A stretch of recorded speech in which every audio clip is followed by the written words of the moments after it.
بسم اللہ الرحمن الرحیم۔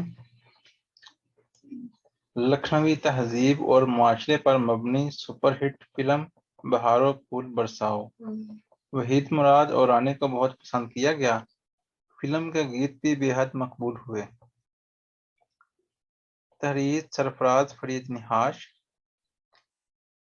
فلم ساز و ہدایت کار بابو ایم صادق ہندوستان سینما کے ایک معروف نام تھے، جنہوں نے نمستے، جیون سنیاسی، رتن، مینا، ڈاک بنگلہ، کاجل جیسی یادگار اور کامیاب فلموں کی ڈائریکشن دی، جبکہ بطور فلم ساز و ہدایت کار انہوں نے سبق اور مسافر خانہ نامی فلمیں بنائیں۔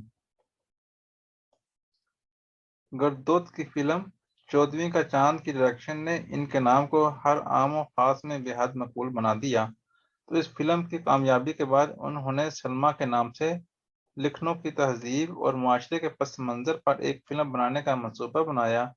گردوت کی اچانک خودکشی کے بعد یہ فلم اپنے ابتدائی مراحل سے آگے نہ بڑھ سکی، تو وہ اسکرپٹ لے کر پاکستان آ گئے۔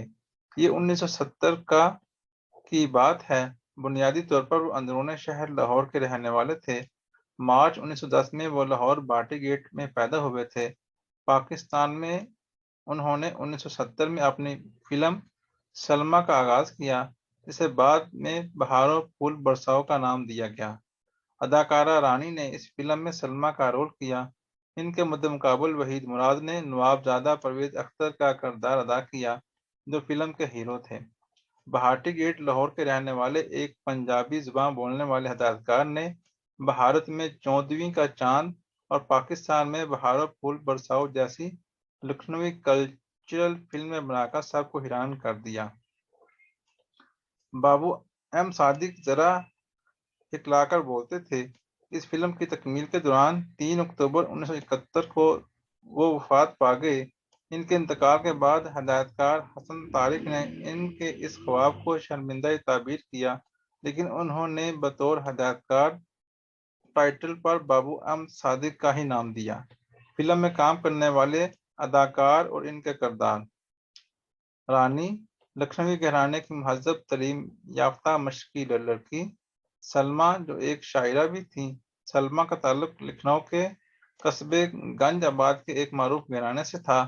خان بہادر ارشاد علی کی دختر نیک اختر جب نواب پرویز اختر کی حویلی میں ہونے والی جشن میں شرکت کرتی ہے، تو وہاں ہونے والی محفل قوالی میں جب اپنی آواز کا سحر بکھرتی ہے تو ہر طرف واہ واہ کی آوازیں آتی ہیں۔ نواب پرویز اس پردہ نشین کے دیوانے ہو جاتے ہیں۔ وحید مراد ایک جدی پشتی نواب خاندان کے چشم و چراغ جو شاعری سے شغف فرماتے تھے۔ وضع قطع اور شاہ خرچیوں نے ان کی جاگیر کا ایک بہت بڑا حصہ سود خور مہاجنوں کے پاس گروی رکھ دی تھی۔ ان کے خاندانی منشی اور مشیر میر صاحب نواب زادے کی عادات اور فضول خرچ کو بڑی خاموشی سے دیکھ رہے تھے۔ میر صاحب ان کے بزرگ بھی تھے۔ اپنی حویلی میں جب پردہ نشین سلما کی ایک جھلک دیکھی تو بس جان سے چلے گئے اور میر صاحب کو ان کے گھر والوں سے مانگنے کے لیے بھیجا۔ اسلم پرویز نواب فخر الدین کا سازشی کردار، جو رشتے میں نواب پرویز اختر کا ماموں ذات تھا۔ پورے لکھنؤ میں وہ اپنے لچنوں سے مشہور تھے۔ لوگ انہیں فخرو کے نام سے جانتے تھے۔ نواب پرویز اختر کی جاگیر پر قبضہ کرنے کے لیے وہ طرح طرح کی سازشیں کرتا ہے۔ سنگیتا سلما کی ہم جماعت ہم جولی زینت کے مختصر کردار میں نظر آئیں۔ سائقہ نسرین نامی ایک شوخ چکچل لڑکی جس کا بھائی پہلوان تھا اور پورے علاقے میں مشہور تھا۔ نسرین اپنے پڑوسی حکیم زادہ مرزا کو پسند آ گئی، جو ایک مسخری طبیعت کا مالک تھا۔ منور ظریف لکھنؤ کے معروف حکیم شمس الملک مرزا محمود بے کا فرزند انجمن، جو سارا دن اپنے مکتب پر بیٹھ کر مریضوں کو کم اور اپنی پڑوسن نسرین کو زیادہ دیکھتا رہتا تھا۔ نواب پرویز اختر کا خاص دوست، جو ہر موقع پر اس کے ساتھ ہوتا تھا، عباس نوشا۔ میر صاحب کا یادگار کردار عباس موشا کے فنی کیریئر میں یہ کردار بڑی اہمیت کا حامل رہا۔ وہ فلم چوری میں اپنی عمدہ کردار نگاری کرتے نظر آئے۔ نواب اختر پرویز کے سرپرست جو جائیداد کے سارے معاملات دیکھتے ہیں، لیکن بزرگ کی حیثیت سے وہ ان کے ساتھ رہتے ہیں۔ الیاس کشمیری، شبو پہلوان، سائیکا کے بھائی کا کردار جاندار کردار جو ایک پہلوان کی صورت میں نظر آئے۔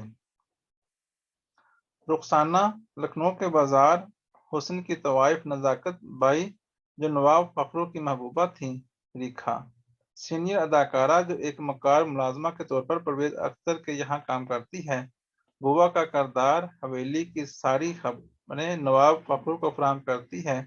دیگر اداکاروں میں چنگیزی کھٹانہ، رفیق ٹیگو، حیدرا ٹیگلو، مسرت خان، نذر، کمال ایرانی، ناز بیگم، امداد حسین اور دارود کے نام شامل تھے۔ فلم کی مختصر کہانی۔ جدی پشتی نواب اختر پرویز کی فضول اور شاہ خرچیاں سارے لکھنؤ میں مشہور تھیں۔ اپنے شوق اور نام کی خاطر اپنی جائیداد کا ایک بڑا حصہ وہ سود خور مہاجروں کے پاس گروی رکھ چکے تھے۔ ان کے منشی اور سرپرست میر صاحب انہیں بہت سمجھاتے، مگر نواب صاحب خرچ کرنے سے باز نہ آتے، یہاں تک کہ وہ دیوالیہ ہو گئے۔ ان کے ماموں زاد بھائی نواب فخرو اسلم پرویز نے سود خور مہاجروں کو ان کے خلاف خوب بھڑکایا کہ وہ ان سے اپنے قرض اور سود کی وصولی کریں۔ میر صاحب اپنے نواب کی صورتحال سے خاصے پریشان تھے۔ نواب اختر کے دادا کی وصیت کے مطابق ضلع گنج فیض گنج میں 6 گاؤں جن کی مالیت 20 لاکھ تھی۔ نواب اختر کی امیدیں اسی سے وابستہ تھیں تاکہ مہاجروں کی کرکی سے بچا جائے، مگر جب میر صاحب نے انہیں دادا کی وصیت کے بارے میں بتاتے ہوئے کہا کہ وہ گاؤں ان کے نام اسی صورت میں ہو سکتے ہیں جب آپ شادی کر لیں اور پھر شادی کے بعد 1 سال میں آپ کے یہاں پہلی اولاد لڑکا ہو، چاہے تو یہ گاؤں آپ کے نام ہو سکتے ہیں۔ یہ باتیں نواب فخرو سے سن لیتا ہے۔ نواب اختر اپنی حویلی میں جشن مناتے ہیں جس میں قوالی کا مقابلہ ہوتا ہے۔ اس قوالی میں جہاں نواب کے خاص دوست مرزا اور لکھنؤ کے معروف طوائف نزاکت بائی حصہ لیتی ہیں، وہاں لکھنؤ کی بازوق حسین شاعرہ سلمیٰ اپنی سہیلی زینت کے ساتھ شامل ہوتی ہیں۔ نواب پرویز اختر سلمیٰ کو دیکھنے ان کے دیوانہ ہو جاتے ہیں اور میر صاحب کے ہاتھوں شادی کا پیغام بھیجتے ہیں۔ دونوں کی شادی ہو جاتی ہے۔ سلمیٰ نواب اختر کی فضول خرچیوں پر اسے بہت سمجھاتی ہیں۔ میر صاحب جب جائیداد کا راز ایک اور سلمیٰ کو بتاتے ہیں کہ اگر 5 سال تک نواب اختر کے یہاں لڑکا نہ پیدا ہوا تو یہ ساری جائیداد وصیت کے مطابق نواب فخرو کے نام ہو جائے گی۔ نواب فخرو کی ملازمہ بوا یہ ساری باتیں فخرو کو بتا دیتی ہے۔ نواب فخرو جل پیر بن کر سلمیٰ کو کہتا ہے تو بانجھ ہے۔ سلمیٰ یہ سن کر بے حد پریشان ہو جاتی ہے اور نواب پرویز اختر کو دوسری شادی کرنے کا کہتی ہے تاکہ ان کی جائیداد انہیں مل جائے، مگر نواب اختر نہیں مانتا۔ پھر ایک روز سلمیٰ بڑی خاموشی سے نواب اختر پرویز کی حویلی جو اس کا گھر تھا، ایک گلشن تھا، اسے خدا حافظ کہہ کر اپنی سہیلیوں کے ساتھ کشتی کی سواری پر دریا جاتی ہے اور دریا میں کود جاتی ہے۔ سلمیٰ کے بارے میں یہ خبر نواب اختر پرویز کو غمگین کر دیتی ہے۔ وہ ہر طرح سے سلمیٰ کی تلاش میں جاتا ہے مگر اس کا کوئی سراغ نہیں ملتا۔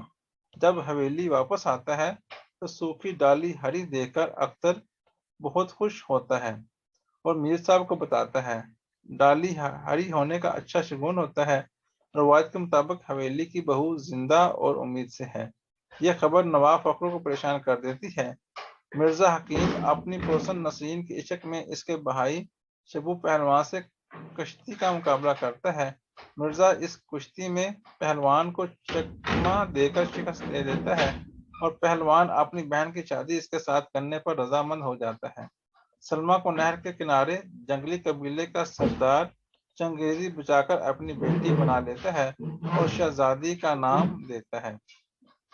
سلمیٰ اپنی یادداشت بھول چکی تھی۔ چاندنی رات میں چاند کے سامنے کھڑی ہو کر اپنے بارے میں پوچھتی ہے۔ ایک روز جنگل میں نواب اختر اس کی تلاش میں ہوتا ہے تو اسے ایک بچہ ملتا ہے۔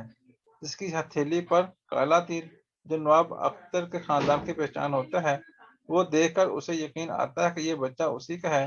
وہ بچے سے پیار کرنے لگتا ہے تو سلمیٰ جو شہزادی بن چکی تھی وہ اپنے بچے کو لے جاتی ہے۔ نواب اکثر اسے پکارتا رہتا ہے، سلمیٰ سلمیٰ، مگر وہ ایک اجنبی کی طرح چلی جاتی ہے۔ قبیلے کا سردار چنگیزی اختر کو ساری کہانی سناتا ہے کہ سلمیٰ اسے نہر کے کنارے ملی اور جب ہوش آیا تو وہ اپنی یادداشت بھول چکی تھی۔ اختر ایک روز اسے پرانی باتیں یاد دلاتا ہے تو وہاں نواب فخرو اپنے گنڈوں کے ساتھ اختر کو گھیر دیتا ہے اور اسے رسیوں سے باندھ کر مارنے لگتا ہے تو شہزادی اپنا خنجر پھینکتی ہے۔ نواب فخرو کے آدمی شہزادی کا پیچھا کرتے ہیں۔